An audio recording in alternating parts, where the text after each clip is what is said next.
Hello again. Today we're going to talk about the beautiful language that is used as a base for Jyotish. This language, which is one of the oldest, if not the oldest language, is called Sanskrit. And Sanskrit is a language that has a joy within it.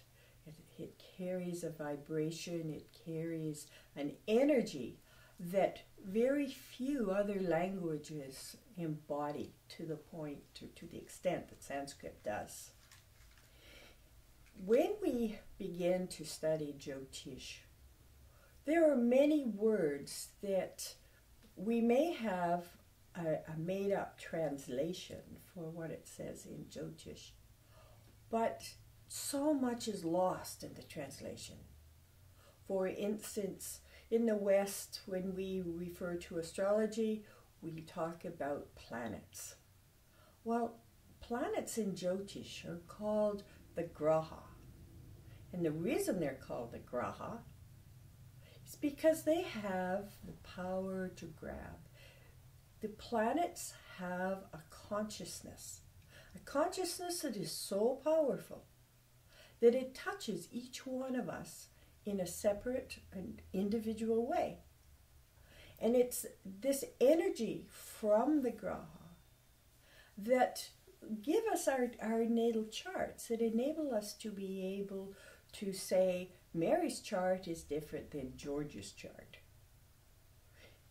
When we read a chart, what we're looking at is that energy, the energy patterns within the chart.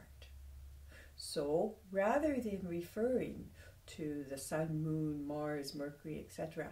as a planet, we refer to them as a graha. And by doing that, we recognize the energies that they're transmitting to us and to everything around us. So that is an example of one little word. Another one, for instance, embodies the lords. We talk about the lords of signs. And in Jyotish, naturally, we also talk of Diva, Divada, the gods.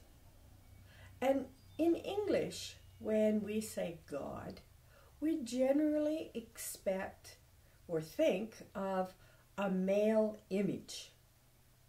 In Sanskrit, that's not so. In Sanskrit, when the three major energies of Brahma, Shiva, Vishnu are discussed, there is an automatic recognition of the female aspect or female energy within the primary energy. Now, we don't have that within our language. Generally, if we refer to either gender, it doesn't matter whether we're looking at a chart or anything else.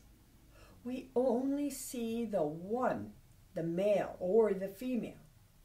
In Sanskrit, that's not so. In Sanskrit, the two are always acknowledged. You see, something that we don't often stop and think about is there can be no creation, none, without the union of a male energy of creation and a female energy of creation. And it's when these energies are combined that creation takes place. This is just a beginning of how rich this language is and how, as we begin to study, it enables us to look at the world in a slightly different way. It also forces us to recognize the energies that are within each one of us, and to recognize myself, to recognize the male energy within me.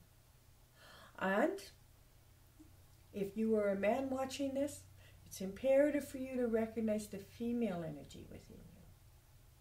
And when we look at a chart, we can see the interplay of these energies.